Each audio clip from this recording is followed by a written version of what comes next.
Welcome back to the aphorism series. In this video, we are going to talk about the 22nd aphorism. Let us start by briefing. Aphorism 21 states the pathogenetic symptoms curative in the medicine. We have discussed this aphorism earlier in the video. And aphorism 22 states the contraria contribus curentur, which is opposite cures opposite. Let us start by reading the 22nd aphorism. But as nothing is to be observed in diseases that must be removed in order to change them into health, besides the totality of their signs and symptoms, and likewise medicines can show nothing curative besides their tendency to produce morbid symptoms in healthy persons and to remove them in diseased persons. It follows on the one hand that medicines only become remedies and capable of annihilating disease because the medicinal substance, by exciting certain effects and symptoms, that is to say by producing a certain artificial morbid state, removes and abrogates the symptoms already present, to wit, the natural morbid state we wish to cure.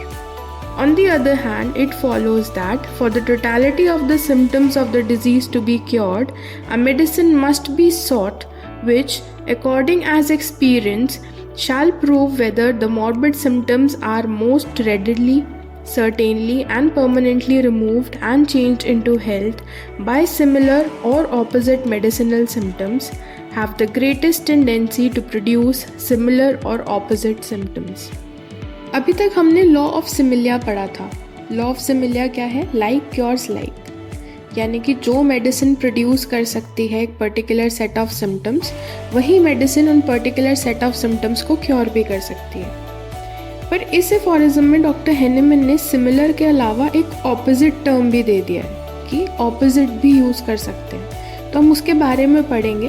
Before that let's start by first line. इसमें क्या लिखा है? इन्होंने कहा कि disease को remove करने के लिए हमें totality of sine and symptom समझना ज़रूरी है, कि सिर्फ किसी एक सिम्टम या एक साइन पे हम मेडिसिन प्रिस्क्राइब नहीं करेंगे. We have to treat the person as a whole. तो उसके सारे सिम्टम, सारे साइंस की टोटलिटी हमारे पास होनी चाहिए in order to prescribe. And likewise medicines के अंदर क्यूरेटिव क्या है? It is there tendency to produce morbid symptoms in the healthy person.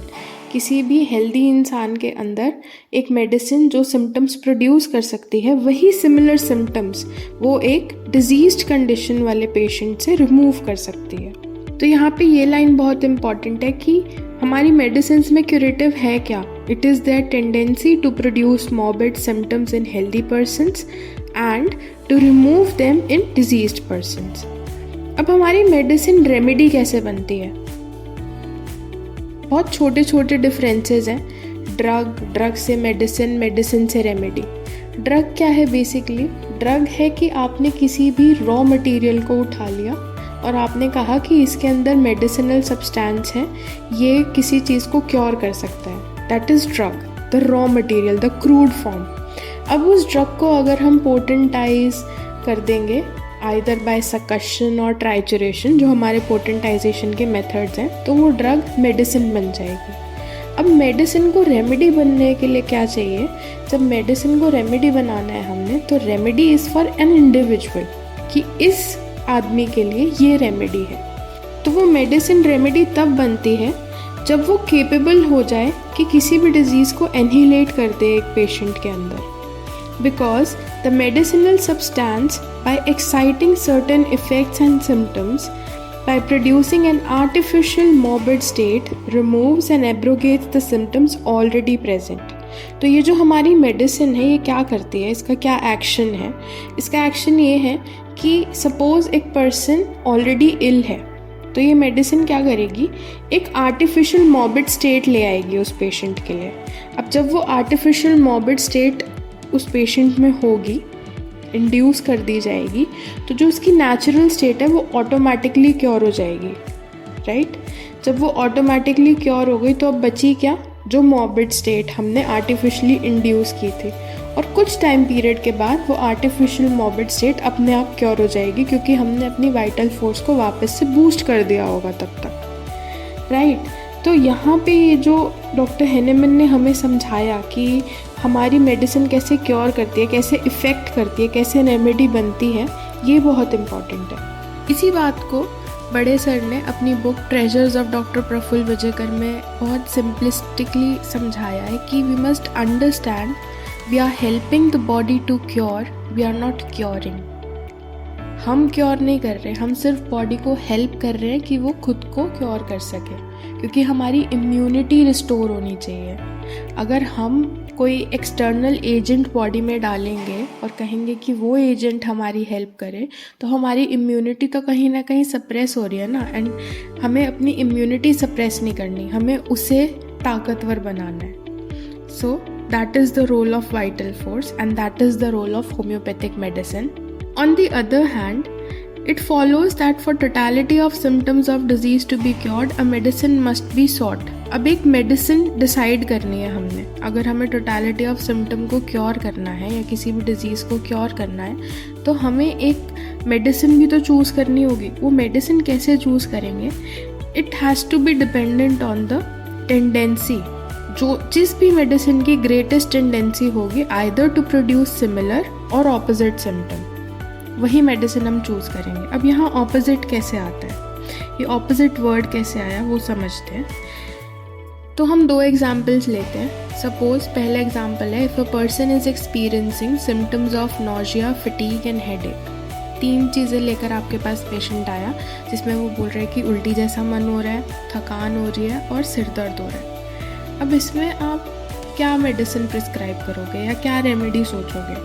A homeopathic remedy that induces similar symptoms in a healthy individual might be prescribed. इस condition में हम वो medicine दे देंगे। अब इसका ऑपोजिट एग्जाम्पल देखते हैं। If a person is suffering from insomnia, वो कह रहा है कि मुझे नींद ही नहीं आती, characterised by restlessness and agitation, गुस्सा भी है, रेस्टलेस भी हो रहा हूँ। तो a homeopathic remedy that induces feeling of calmness and relaxation. In this scenario, the opposite symptoms generated by the remedy are believed to restore the balance and alleviate insomnia. ठीक है, तो इसी चीज़ को डॉक्टर हेनेमन ने कहा कि it all matters on the experience.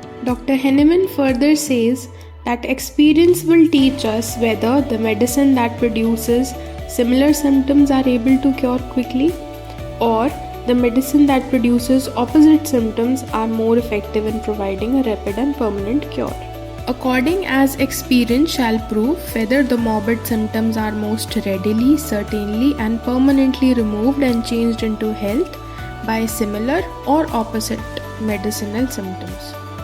ठीक है, या तो सिमिलर से जल्दी क्योर हो जाता है, परमानेंट क्योर हो जाता है, रिस्टोर हो जाती है हेल्थ, तो वो, और अगर ऑपोजिट से होता है तो ऑपोजिट मेडिसिनल सिम्टम्स वाली मेडिसिन देंगे। अब इस एफोरिज्म की एक्सप्लेनेशन पढ़ लेते हैं। Central to the Hahnemann's theory is the concept of similars, the idea that a substance capable of inducing symptoms similar to those of disease in a healthy individual can effectively treat that disease in a sick person. He argues that by stimulating specific reactions in the body, these medicinal substances counteract the pathological processes underlying the disease, leading to a restoration of health. Conversely, substances that produce symptoms opposite to those of the disease may also be effective depending on the individual's response. Conversely, Dr. Henneman acknowledges that substances capable of producing symptoms opposite to those of the diseases may also be effective in certain cases. This notion stems from the principle of contraria contrarius currentur, or opposites cure opposites. Henneman's approach to treatment represents a departure from the prevailing medical practices of his time, which often relied on crude interventions such as bloodletting and purging. Instead, he emphasizes the need for medicines to act gently and in harmony with the body's natural processes. Overall, Dr. Henneman's theory of similars and opposites forms the foundation of homeopathic practice. By selecting remedies that closely match the totality of symptoms experienced by the patient, Homeopaths aim to stimulate the body's innate healing mechanism and facilitate the restoration of health. यहाँ पे भी यही same चीज़ repeat हुई कि homeopath का M यही होना चाहिए कि जो इनेट हीलिंग मैकेनिज्म है उसको ठीक किया जाए, उसको स्टिमुलेट किया जाए ताकि वो अपने आप हमारे बॉडी स्ट्रक्चर को या हमारी बॉडी को रिस्टोर कर सके वापस से हेल्दी डायरेक्शन में। अभी तक हमने 2 मोड पढ़े थे। एक मोड था जिसमें सिमिलिया पे चल रही थी बात, दूसरा मोड था जिस पे ऑपोजिट पे चल रही थी, यानी कि we were talking about either homeopathy और एंटीपैथी। अब इसके अलावा जो तीसरा मोड है, जो पॉसिबल मोड है, उसके बारे में इस फुटनोट में लिखा गया है। The other possible mode of employing medicines for diseases beside these 2 is the allopathic method. ठीक है, 3 मेथड हो गए, homeopathic, antipathic and allopathic. Allopathic में in which medicines are given whose symptoms have no direct pathological relation to the morbid state, neither similar nor opposite, but quite heterogeneous to the symptoms of the disease. This procedure plays, as I have shown elsewhere, an irresponsible murderous game with the life of the patient by means of dangerous, violent medicines whose action is unknown and which are chosen on mere conjectures and given in large and frequent doses. Again, by means of painful operations intended to lead the disease to other regions and taking the strength and vital juices of the patient through evacuations above and below, sweat or salivation, but especially through squandering the irreplaceable blood as is done by the reigning routine practice, used blindly and relentlessly, usually with the pretext that the physician should imitate and further the sick nature in its efforts to help itself without considering how irrational it is to imitate and further these are very imperfect, mostly inappropriate efforts of the instinctive, unintelligent vital energy which is implanted in our organism. तो अभी तक इस footnote में हमने जो पढ़ा, जो हमने समझा कि एलोपैथिक मेथड जो है उसको डॉक्टर हैनिमन मर्डरस गेम बोल रहे हैं। क्यों बोल रहे हैं? क्योंकि इसमें जो पेशेंट है ना, उस पेशेंट की लाइफ के साथ खिलवाड़ किया जा रहा है। It is basically a dangerous and violent medicine इसमें प्रिस्क्राइब की जा रही है जिसके एक्शन का कोई अता पता ही नहीं है, बिल्कुल अननोन है। सिर्फ लार्ज डोजेज़ में इसको प्रिस्क्राइब किया जा रहा है पेशेंट को, या ऐसा नहीं हो रहा तो इसके अलावा एक और ऑप्शन है इनके पास एलोपैथी में, which is the operations. Operation में क्या करते हैं, या तो ये जो पेशेंट के स्ट्रेंथ और वाइटल जूसेस हैं जैसे कि ब्लड हो गया, स्वेट हो गया, सलाइवा हो गया, इन सब चीज़ों के साथ खेलते हैं, या जो उनकी बॉडी के ऑर्गन्स हैं उन तक को रिमूव कर देते हैं। ठीक है, यूजुअली ये ब्लाइंडली किया जा रहा है, रिलेंटलेसली किया जा रहा है, बिना सोचे समझे, बिना ये जाने कि ये कितना इरैशनल है। So long as it is healthy to carry on life in harmonious development, but not to heal itself in disease. For were it possessed of such a model ability, it would never have allowed the organism to get sick. When made ill by noxious agents, our life principle cannot anything else than express its depression caused by disturbance of the regularity of its life by symptoms, by means of which the intelligent physician is asked for aid.